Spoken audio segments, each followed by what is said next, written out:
जाकर पढ़ाई करता है। जितना आज दिल्ली का तापमान है उससे कई गुना ज्यादा। अभी ये प्रोटेस्ट 19वें दिन पे आ गया है, सर की हालत भी थोड़ी गंभीर होती जा रही है। अब इसके आगे आप क्या देख रहे हो सर की स्थिति को देखते हुए? 20 तारीख का जो मार्च है उसको कैसे आप देख रहे हो? तो सोनम सर के साथ यहाँ पे आयशा के 3 साथी भी भूख हड़ताल पर हैं।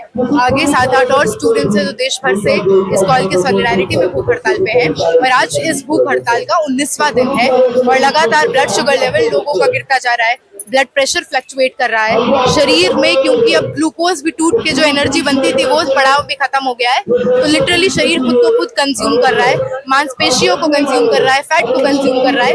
लगातार वजन में 7 किलो 8 किलो लोगों के वजन में गिरावट आई है।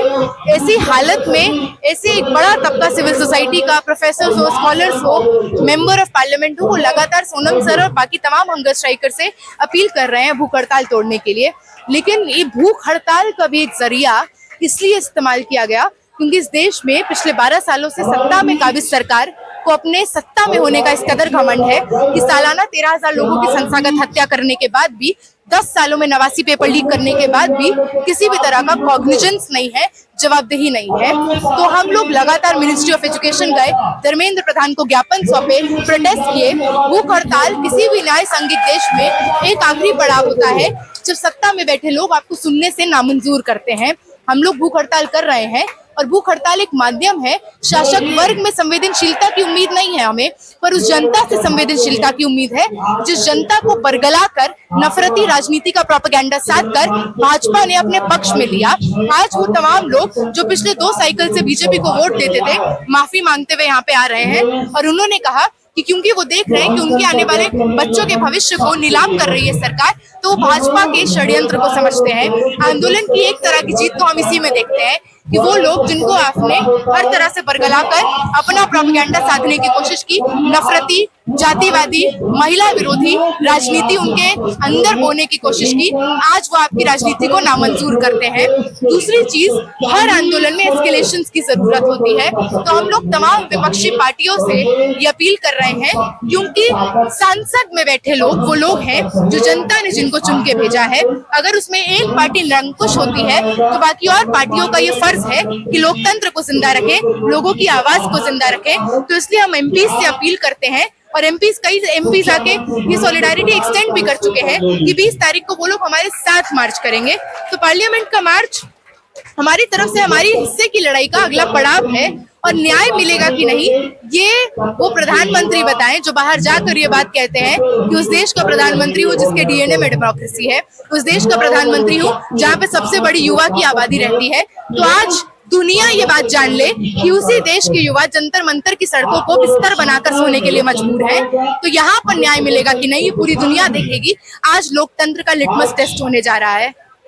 कहा जाता है कि ये मोदी गवर्नमेंट और बीजेपी की एक सरकार, बीजेपी के एक लीडर हुआ करते थे अटल बिहारी वाजपेयी, उनके दौर में और आज के दौर में क्या अंतर देखने को मिलता है आपको? बीजेपी एक ऐसी पार्टी है जिसके कुछ लीडर्स हो सकते हैं कि उस चरम घमंड पे ना आ गए हो या अपनी विचारधारा लागू करने में शायद लीनियंट रहे हो। इससे हमें हरगिज भी भाजपा की विचारधारा को हल्के में नहीं लेना चाहिए। जो सरकार पावर में आते ही ये बात कह चुकी है कि संविधान की जगह मनुस्मृति को आना चाहिए। जो सरकार पावर में आते ही पिछले 5 सालों में 12 साल से पावर में और 5 सालों में आपको बता चुकी है कि 1 लाख से ज्यादा स्कूलों को बंद किया जाएगा। आज भारत की हालत ये है कि हर दिन 13 स्कूलों पे ताले लगते हैं। मौलाना आजाद नेशनल फेलोशिप, अलग अलग प्री मैट्रिक स्कॉलरशिप को खत्म करती है सरकार। नई शिक्षा नीति जैसे ऐसे मॉडल्स लाती है जहाँ पर पब्लिक यूनिवर्सिटी में हर सेमेस्टर फीस पड़ेगा। तो आप इस मुगालते में मत रहिए कि कोई अटल बिहारी वाजपेयी अच्छे थे कि मोदी अच्छे थे। भाजपा एक प्रोजेक्ट के तहत जब से फॉर्म हुई है तब से आज तक काम कर रही है और इस प्रोजेक्ट का एक ही नाम है भारत को जाति, धर्म, सांप्रदायिक नफरत के लाइंस पर बांटने का प्रोजेक्ट। ये भी एलिगेशंस लगाए जाते हैं मीडिया के द्वारा और भी जो बीजेपी के लीडर्स हैं उनके द्वारा, ये जो प्रोटेस्ट है वो एंटी नेशनल है। और अभी जैसे कि मनोज तिवारी ने ये बोला कि ये जो पार्टी प्रोटेस्ट कर रही है ये आम आदमी पार्टी का एक्सटेंशन है, क्या कहेंगे आप इस पे? हम तो आयशा हैं, आयशा छात्र संगठन है, 1990 में बना। देश के अलग अलग यूनिवर्सिटीज में है, उन्हीं यूनिवर्सिटीज में फीस वृद्धि से लेकर बढ़ते हुए पूरे कोर्सेज के खिलाफ से लेकर मेट्रो पास, बस पास की लड़ाई लड़ते हुए आप हमको पाएंगे। और यहाँ पर अलग अलग रंग के, अलग अलग विचारधारा के लोग हैं, वो सब लोग जो एक बात से इत्तेफाक रखते हैं कि देश में शिक्षा प्रणाली को ठीक करना होगा। अब ये जनता तय करे कि देश के टुकड़े करने वाले कौन है, जिन्होंने पिछले 40 दिनों में 22 लोगों की जान खा ली, जो सालाना 13,000 लोगों के लाशों पर अपनी सत्ता जमाए बैठे हैं, जिन्होंने 1 लाख से ज्यादा स्कूलों को बंद किया, जो जब चुनाव आता है तो देश में हिंदू मुसलमान करते हैं, मंदिर मस्जिद की राजनीति साधते हैं, जिन्होंने लगातार इस देश में प्रज्वल रवन्ना, बृजभूषण, कुलदीप सेंगर, आसाराम, राम रहीम इसका मॉडल काबिज किया कि वो लोग जो संविधान लेकर बस ये बात कर रहे हैं कि देश को शमशान घाट बनाना नहीं चलेगा, हमारे सपनों, हमारे भविष्य का बाजारीकरण नहीं चलेगा, ये जनता डिसाइड। बिल्कुल, और मैं दिल्ली विश्वविद्यालय से आती हूँ, देश का सबसे प्रीमियम कहा जाने वाला इंस्टीट्यूशन, जिसमें देश के कोने कोने से स्टूडेंट्स आते हैं। आज हालत ऐसी है कि एक पीएचडी की सीट के लिए भी आपको दिखाना पड़ेगा कि आप आरएसएस की कितनी शाखाओं में गए, क्या आप अखिल भारतीय विद्यार्थी परिषद के कार्यकर्ता हैं कि नहीं, और आपका सरनेम देखकर आपको सीट मिलेगी। अगर आप मार्जिनलाइज जाति से आते हैं तो आपको सीट नहीं मिलेगी। आपके इंटरव्यू में आपको समय दिया जाएगा 1.5 मिनट। 1.5 मिनट में सोचिए किसी पीएचडी स्कॉलर के थीसिस और उसके कैलिबर का जांच हो जाएगा। कैलिबर का जांच नहीं होता है, किन लोगों के सामने नतमस्तक है उसका जांच होता है। सेटिंग पहले से तय होती है कि किसको पीएचडी में लेना है। हम लोग जब बीए में थे, मैं 21 में ग्रेजुएट हुई, हम लोग जब बीए में थे तो यूनिवर्सिटी में एचओडीज और प्रिंसिपल भाजपा के होते थे।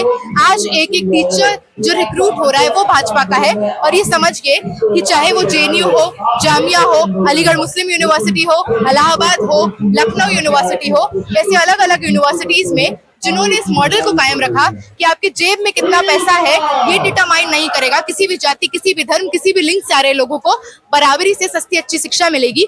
आज उन शैक्षणिक संस्थानों को खोखला करने के लिए आपको सिलेबस में बदलाव दिखेगा। 4 साल का बीए पढ़ाया जाएगा, योगा, स्वच्छ भारत, फिट इंडिया पढ़ाया जाएगा, ताकि गलती से सेंट्रल यूनिवर्सिटी में आ भी गए तो यहाँ से निकलो तो 20-25 हजार से ज्यादा की नौकरी ना मिले।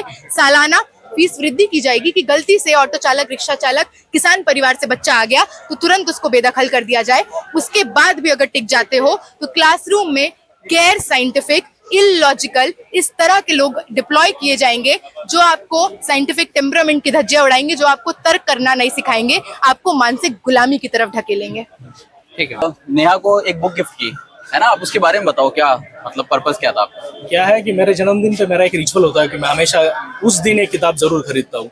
तो लेकिन इस बार मुझे लगता है कि उस किताब का हकदार जो है वो सोनम सर और कॉमरेड नेहा है, जो पिछले 17-18 दिनों से भूखे हैं। एंड कॉमरेड नेहा के वो मैंने देखा कि पिछले 18 दिनों से शी इज ऑन फास्टिंग, तो वो एक क्रांतिकारी लेफ्ट ग्रुप से जुड़ी हुई है। So I wanted to gift her a book on my special day, for whatever she is doing for this youth, for us, for you, for all the society। इसलिए मैंने भगत सिंह की किताब उन्हें दी, क्योंकि भगत सिंह एक क्रांतिकारी सोच रखते हैं और वो भी उसी सोच के वो मतलब सब एक तरीके से सपोर्ट कर दिए, इसलिए वो एक रीजन था मैंने उनको वो किताब दी। और एक और अभी जो ये प्रोटेस्ट 18-19वें दिन तक आ गया है, ठीक है, अब यहाँ से इनका रास्ता कैसे आपको दिख रहा है? अभी 18-19 दिन तो आ गया है, मंडे के दिन रैली भी है, लेकिन पिछले 2-3 दिन से जो मैं देख रहा हूँ देश में अब कुछ आर्टिस्ट बोलने लग गए हैं, बहुत कम लेकिन बोल रहे हैं। बहुत सारे अलग अलग ऑपोजिशन के नेता यहाँ पे आए हैं, भीड़ बढ़ रही है। अभी मुझे लगता है कि सरकार के ऊपर एक प्रेशर क्रिएट होने जा रहा है, हो रहा है, और फिर शायद कोई डेलीगेशन आएगा, कोई बातचीत होगी। एटलीस्ट इस सरकार को, इस निर्दयी सरकार को एक डायलॉग करना चाहिए, डायलॉग करे, जो भी मांगे वो सुने और उसके बाद डिसाइड करे जो भी करना है। बट अभी तक उन्होंने कोई किसी तरीके से बातचीत नहीं की है। और बुरी बात यह है कि ये वही सरकार है जो वाजपेयी साहब के विचारों से प्रेरित होकर यह पार्टी बनी थी। और आज अगर वाजपेयी साहब होते तो उन्हें कतई दुख होता, या जो जहाँ से भी देख रहे होंगे वो उन्हें बुरा लग रहा होगा कि मैंने इसलिए तो कमल नहीं खिलाया था। क्योंकि वाजपेयी साहब बहुत बड़े नेता रहे हैं, अपोजिशन नेता रहे हैं, और पिछले 40 साल की उनकी जो राजनीति रही वो हमेशा अपोजिशन में थे। लेकिन वाजपेयी साहब की ही पार्टी आज जो सत्ता में है, उनको अपोजिशन की आवाज नहीं सुन नहीं रही है, उनके कानों तक नहीं पहुंच रही है। सत्ता का जो गुरूर है वो इतना सर पर चढ़ चुका है, और वो पार्टी जो पार्टी विद डिफरेंस कहा करती थी, और वाजपेयी साहब की पार्टी आज इस क्या यहाँ तक पहुंच गई है कि वो डायलॉग भी नहीं करना चाहती। तो सनी भाई, अगर आज वाजपेयी जी जिंदा होते तो आप वो क्या मैसेज देते हैं इस चीज को आज? अगर वाजपेयी साहब जिंदा होते, मुझे नहीं लगता कि प्रोटेस्ट की जरूरत भी होती। मॉरल नेता थे, मॉरल बहुत हाई थे। उसी दिन धर्मेंद्र प्रधान जी का इस्तीफा हो जाता। लेकिन अगर फिर भी सोनम साहब अगर प्रोटेस्ट पर बैठते, चौथे पांचवें दिन ही कोई तो सरकार का डेलीगेशन आता, उनसे बात करता और धर्मेंद्र प्रधान जी को उनके पद से हटाया जाता, अगर वाजपेयी साहब खुद आज जिंदा होते। तो सनी भाई, आपने जो बोरा को बुक दी, जो आपने नेहा को बुक दी, उस पर क्या मैसेज लिखा आपने? मैंने उनको एक मैसेज लिखा है किताब के ऊपर कि मैंने सावित्रीबाई फुले को नहीं देखा है, लेकिन मैंने आज सावित्रीबाई फुले की बेटियों को देखा है, क्योंकि उनके विचारों को लेकर वो आगे बढ़ रही है। तो वो मैसेज मैंने उनको लिखा और उनके आगे के फ्यूचर के लिए बेस्ट ऑफ लक करके अपना वो उनको किताब मैंने दे दी।